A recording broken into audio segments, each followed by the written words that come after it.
BJP के लिए मुश्किलें कम होने का नाम नहीं ले रही। एक तरफ सरकार बनने में एक के बाद एक अड़चन, पार्टियों को समझाने में घंटों लग रहे हैं। बीजेपी के संसदीय दल की बैठक से पहले एनडीए की बैठक बुलानी पड़ी और उसमें प्रधानमंत्री पद के उम्मीदवार के तौर पर नरेंद्र मोदी का नाम आगे कर उसे पास करवाना पड़ा।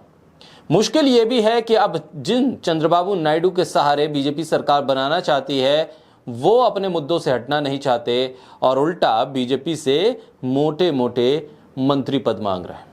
आंध्र प्रदेश विधानसभा चुनाव में भारतीय जनता पार्टी और जनसेना पार्टी के साथ गठबंधन में जीत हासिल करने वाली तेलुगु देशम पार्टी ने मुस्लिम आरक्षण को लेकर बड़ी बात कह दी है। तेलुगु देशम पार्टी के नेता आर रविंद्र कुमार ने 7 जून 2024 को कहा कि आंध्र प्रदेश में मुस्लिम समुदाय को दिए जाने वाला आरक्षण आगे भी जारी रहेगा। एक महीने पहले चंद्रबाबू नायडू ने भी कहा था कि भले ही उनकी सहयोगी भाजपा ने धर्म के आधार पर आरक्षण न देने का दावा किया हो, लेकिन उनकी पार्टी आंध्र प्रदेश में मुस्लिम आरक्षण जारी रखेगी।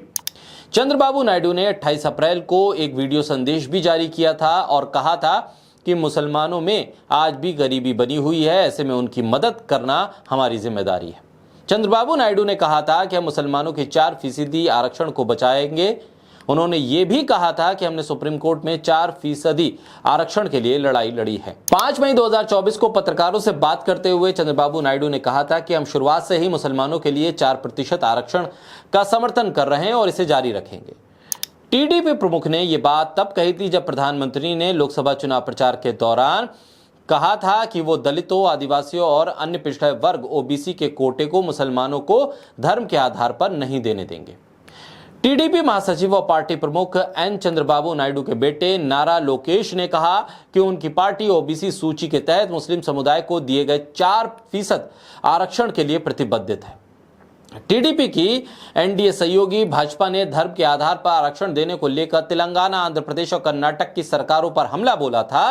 प्रधानमंत्री मोदी ने खुद कहा था कि वो इस तरह के आरक्षण को खत्म कर देंगे, लेकिन टीडीपी ने अपना स्टैंड इस मुद्दे पर साफ किया है।